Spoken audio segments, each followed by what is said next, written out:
Welcome back. Thank you for joining me on a little dog walk today. The first benefit is higher interest rates. The most significant advantage of a high yield savings account is the higher interest rate compared to traditional savings accounts that are as low as 0.01 or nothing.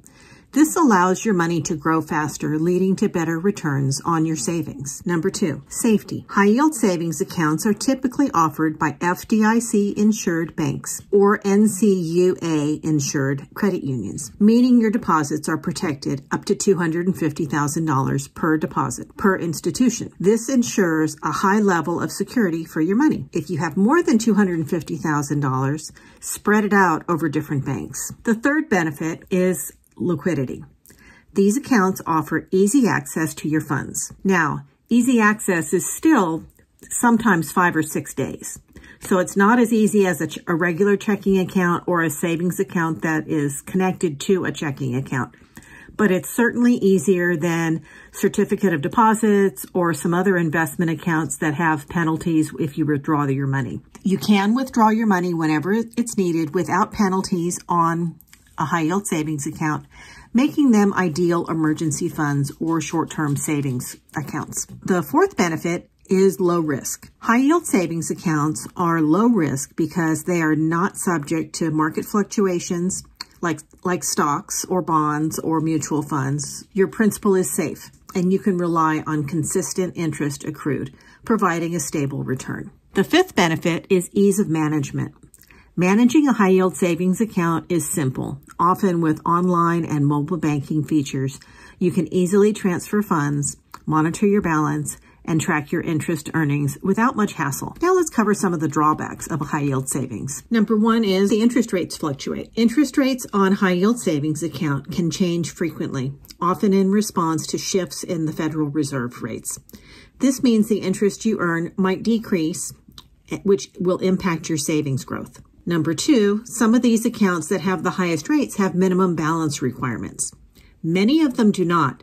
So when you're considering opening a high-yield savings account, look at the minimum balance requirements. The one that I have through Capital One had a $1 requirement.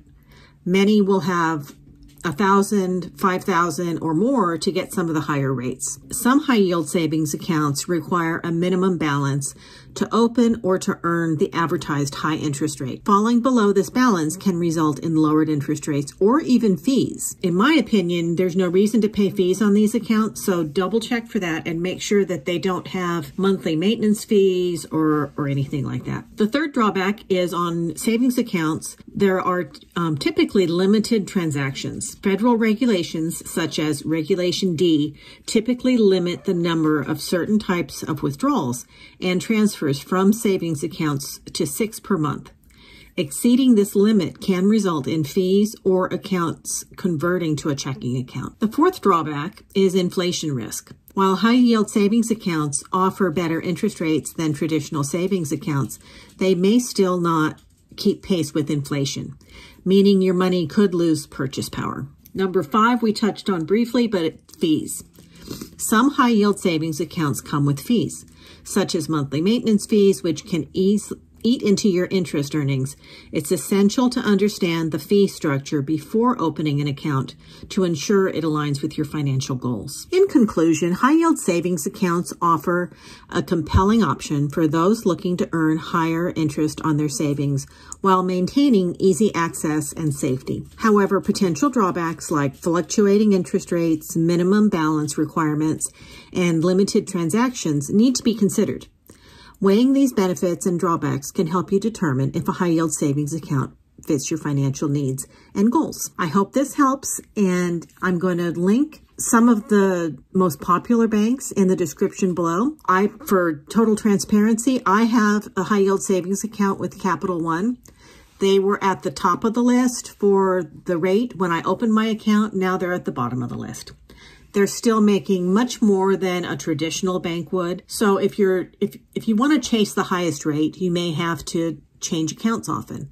That's not something I'm interested in. I want to get my money out of the envelopes and into a safe place. And so I'm comfortable sometimes making a higher rate and sometimes making a lower rate. But you have to decide what's best for you. And I hope that this helps you decide which way to go. Butch and Betty wanted to join us for a quick story time. I have a dear friend that's local who is excellent at saving money.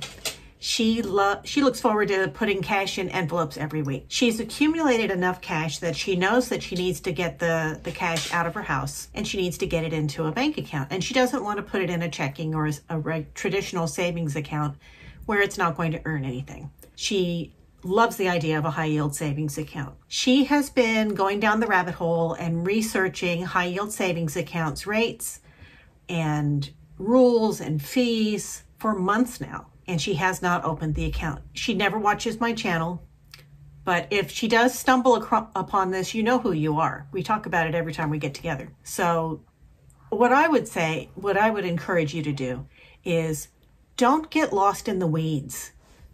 At the end of the day, the difference between a 4% rate and a 5% rate is much smaller than not getting your money invested at all. Don't let it lock you up. Get your money in the bank, get it invested, and then go on to something else. This is not something that should take months of research. Get your money out of the envelopes, get it into the bank, and when you need it, it'll be there and it'll be growing. And so I just want to encourage you to make the most of your money, but to not get overwhelmed by it to the point where it makes you freeze and not do anything. That is my story time, but I hope you have a great day.